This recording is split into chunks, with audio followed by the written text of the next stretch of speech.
It was an electrifying floor routine that turned UCLA gymnast star Katelyn Ohashi into a viral sensation. I couldn't stop watching. Your energy is contagious. But behind that smile is a legacy of pain. It was more like, you don't look like a gymnast. You look like you swallowed a pig. You had coaches tell you that? Is just disgusting. She was the victim of fat shaming. I couldn't accept myself. Katelyn scored better than Simone Biles. But while Biles went on to win 4 Olympic gold medals, Why isn't she going to the Olympics again? There was a time where I was on top of the world. I was unbeatable until I wasn't. Oh, that was horrible. I am now known as the coach of Katelyn Ohashi. I was in the fight for my life. I had so much hate in me, and I was trying to rebel and take it out on my new coaches here. Because I'm one of the most decorated coaches. I'm relentless, mean, basically. And I said to her, you get it? I am hired to win. One day, Katelyn looked me in the eye and said, I hate myself. Winners make adjustments and losers make excuses. I was told that it was embarrassing how big I had become. I was compared to a bird that couldn't fly. These are all things that when I was skinny, I was told. So what would they think of me when I had become big? I couldn't accept myself. Gymnastics was my worth. It was my life. I hated myself. It's a lot of pressure just because you can never escape it. So you go into the gym and you hear all about how big you look, and then you go on social media and you hear from the people that are following you. So you don't really ever escape it, and then even when you look in the mirror, because you've heard it so much, you start believing it. It was more like, don't eat, you look like an elephant, you look like you swallowed a pig. You had coaches tell you that?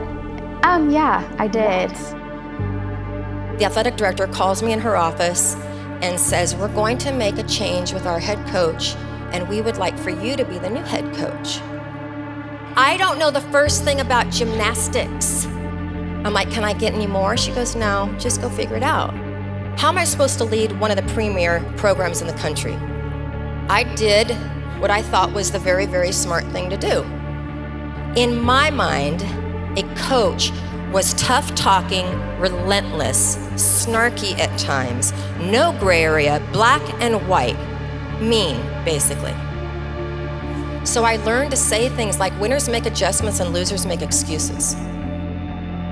When I came out here, it was really hard because I had so much hate still left in me, and I was trying to rebel and take it out on my new coaches here.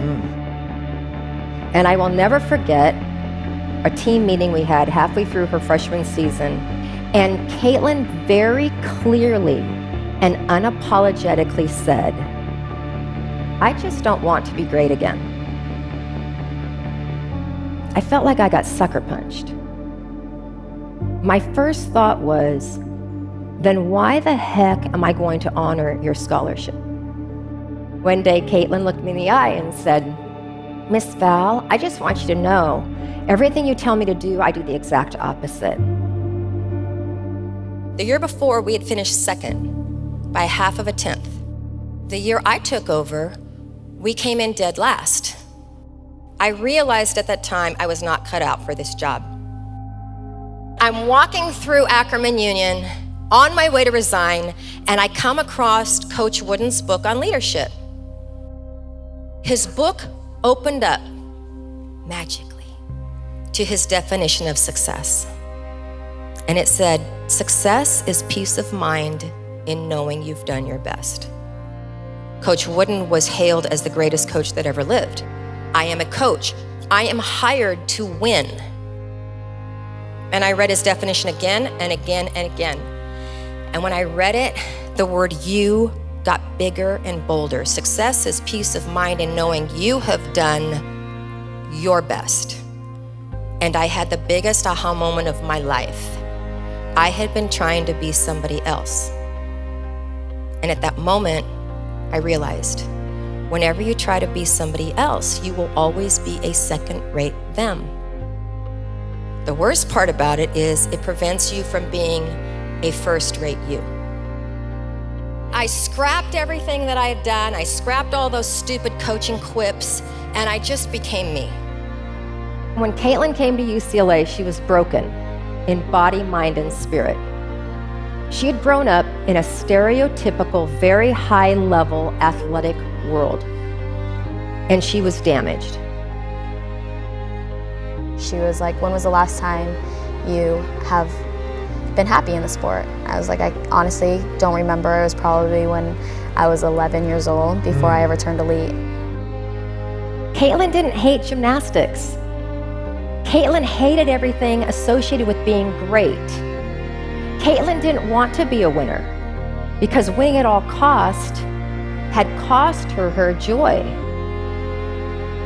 So I embarked on the painfully slow process of building trust and proving to her that first and foremost, I cared about her as a whole human being. What is that? Togetherness. This is what?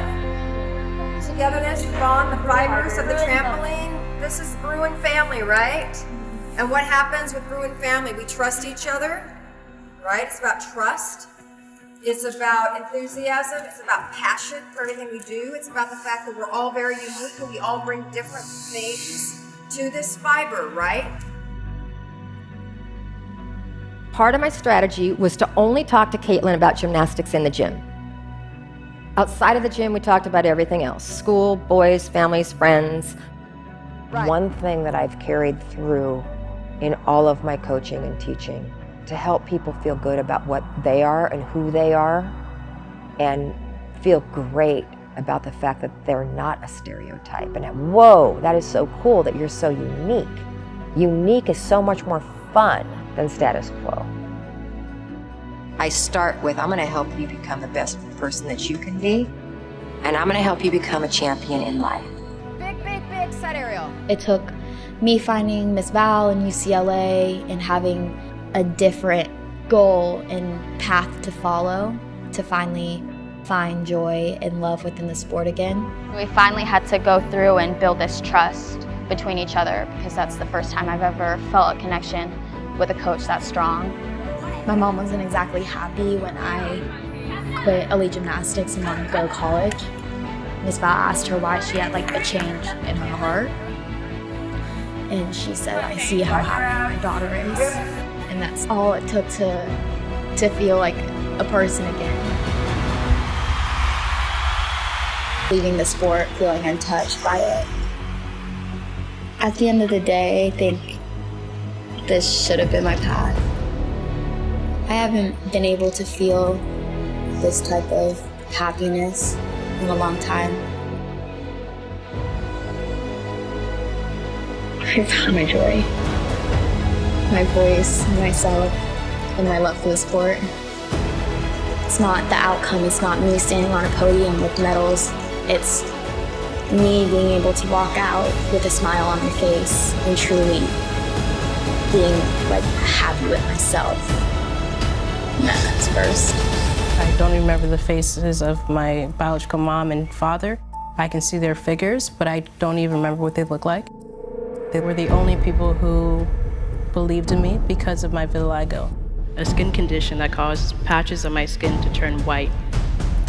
And in my village, because of this, they thought that I was the devil's child.